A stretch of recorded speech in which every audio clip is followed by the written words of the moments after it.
Hey friends, welcome back to The Daily. This is Adriana. What a treat to be back here with you as we continue to explore this theme of our month, which is generosity.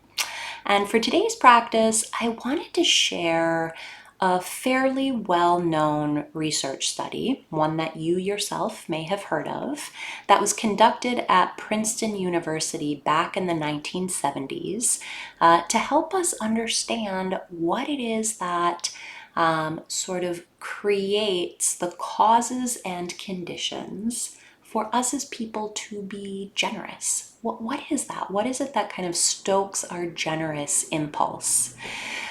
So this study was conducted by a research team named Darley and Batson, who set out to understand, what creates generosity or kindness, what are the conditions that need to occur in order for people to be generous and kind. And they decided to do this study with a group of theological students who were, studying theological seminary at Princeton University. What better group of people than like religious studies major, right? To do this study with. And they had a couple of different pieces in this study. The very first piece is they brought in this group of students to try to understand what their motivation was to be generous and kind. Was their motivation intrinsic or was it extrinsic? Were they motivated by the kind of like sincere gratification that they got from being kind and generous people? Or was their motivation more extrinsic? They like to be perceived by other people as being good. They like to be perceived as being generous and kind. So what they found, of course, because we as human beings are very complex in our multiplicity of motivations, is that it really varied across the board. Some students were motivated by the perception of others as being a good person, and some people were motivated by their own kind of like intrinsic gratification, that they felt good after they had done a kind or a generous act. So the second thing that they did in this study is they assigned this group of seminary students a piece of homework. And the homework was to do a talk on the Good Samaritan, to give a talk on the Good Samaritan. So for those of us who are not familiar with the story of the Good Samaritan, it's a pretty classic biblical story about helping a stranger in need by the side of the road. And the story goes that, many people pass by, many people ignore the stranger by the side of the road who quite obviously is injured and needs help. And there's one person who stops to be generous and kind and, help the stranger out. The story of the Good Samaritan. So they assigned this group of students the task of giving a talk on the Good Samaritan, and then they brought them into a room and divided these students into three groups. The very first group, they said, uh-oh, you are running late to give your talk on the Good Samaritan. Like, you better hustle because you're not going to be able to make it across campus in time to give this talk that you need to give. The second group, they said, you're right on time. You're right on time. If you leave right now, you'll get there just in time to give your talk.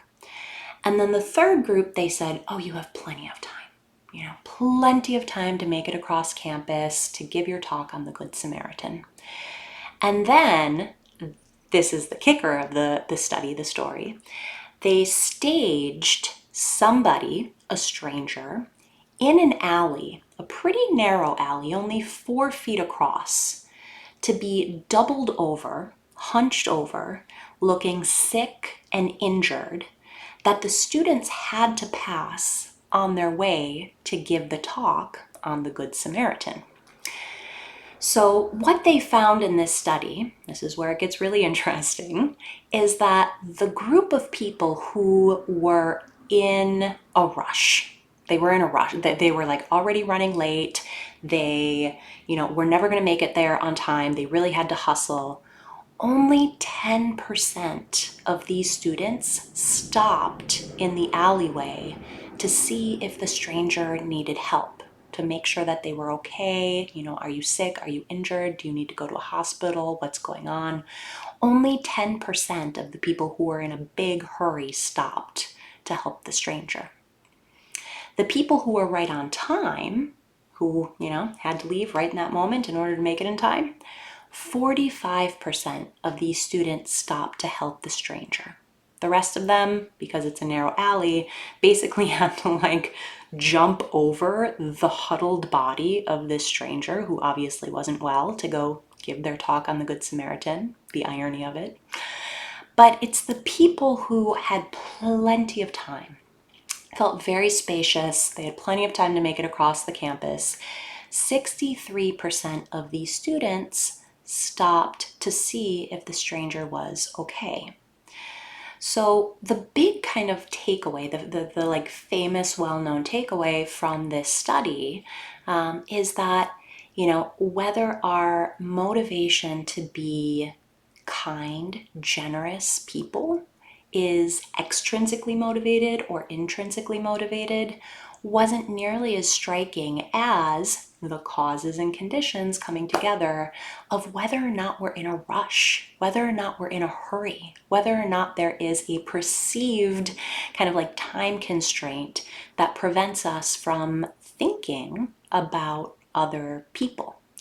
So as I was recalling this study, as I was thinking about this study, it really struck me how it's very easy to judge these students and be like, oh my gosh, only 10% of them stopped to help a stranger on their way to give this talk on the Good Samaritan.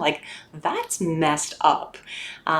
But, as someone who lived in New York for 20 years, I 100% have just moved somebody's body out of the way to make sure that I catch the train to get to my meditation class. The irony of it. But yes, it happens for probably all of us. But the second thing that I was struck by is that meditation, just by virtue of being a practice of slowing down and creating a bit more space, a bit more mental space, a bit more physical space, a bit more emotional space, really helps us create the causes and conditions for our own generosity to be able to arise just by virtue of slowing down, just by virtue of getting still for a while. So that's what we're going to do. We're going to keep it fairly spacious. Wherever you happen to be, just finding your seat. And as always, once we have found our seat, it's taking a moment to decide on our gaze. So eyes open or eyes closed, your call. And then we'll take just a few moments as always to open our practice by opening our senses and shifting the attention over to sound.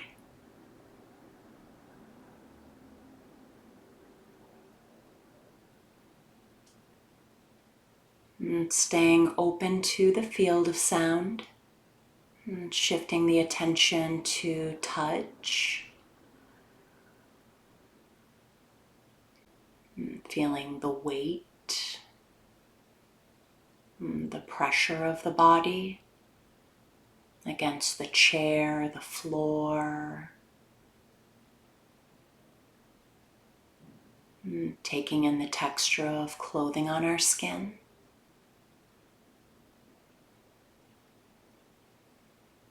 And dropping the attention to the feet. And just feeling the feet here. Bringing a bit of interest to the details.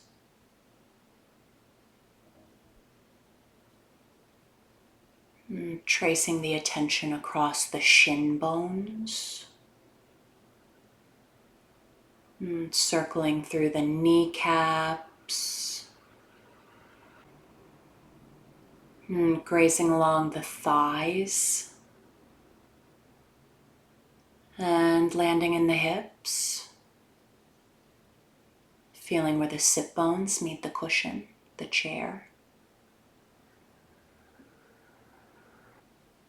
Moving the attention to the belly, and the chest. Just beginning to establish contact with the body breathing.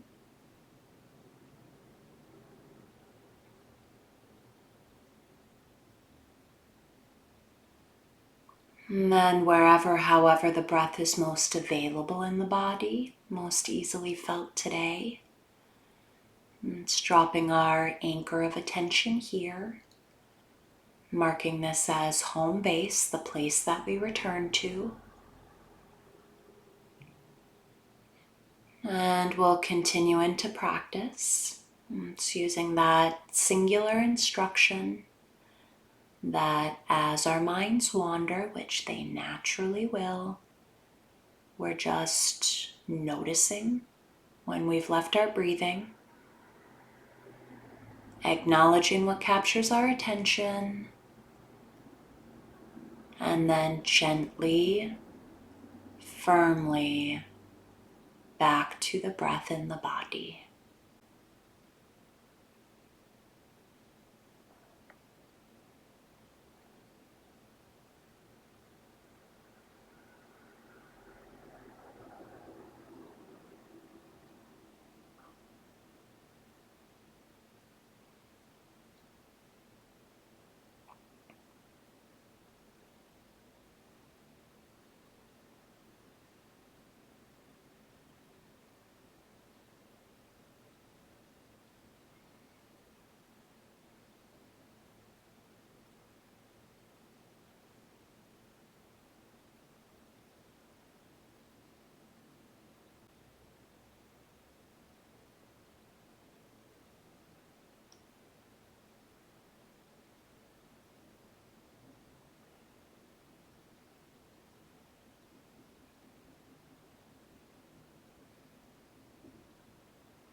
And again, if we find ourselves drifting, wandering, lost in thought, no big deal. Just acknowledging where we've landed. Light touch of recognition and feeling the body breathe.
And again, if we've left our body, left our breath, maybe left the room altogether, no big deal.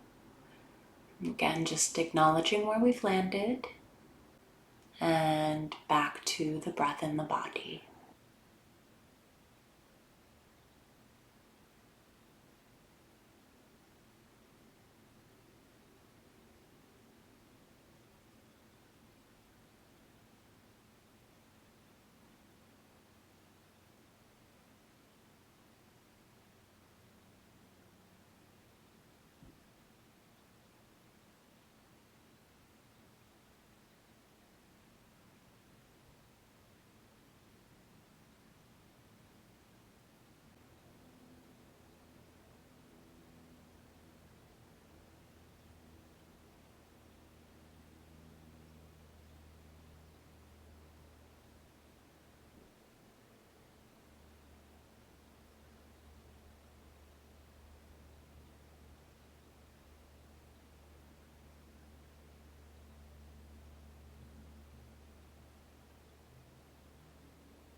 And again,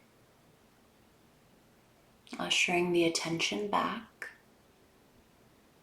feeling the body here in space, breath inside the body, and just allowing ourselves to be here.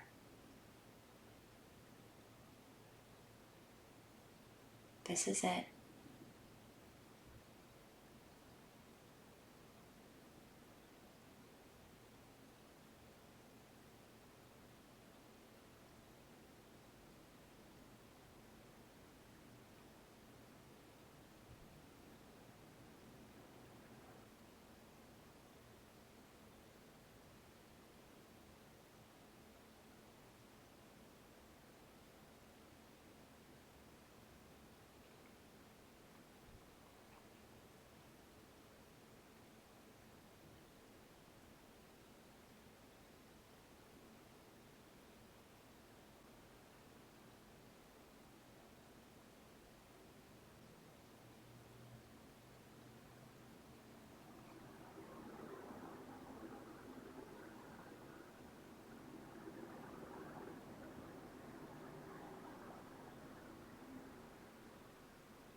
And then in our final few moments of practice together, it's taking the opportunity to reconnect to what it is that brought us here.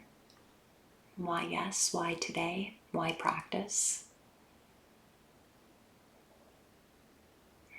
Closing out with the sweetness of a hand on the heart, maybe just a kind word, giving ourselves some credit. And then as you're ready, allowing formal practice to drop and coming back in together at your own pace, no rush.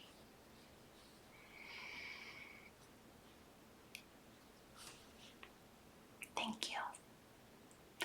I hope you have a marvelous day And yeah, may having taken the time to slow down a bit, to really just drop in for a few moments, inform your day and make you feel perhaps a scotch more spacious, and therefore a touch more able to be generous.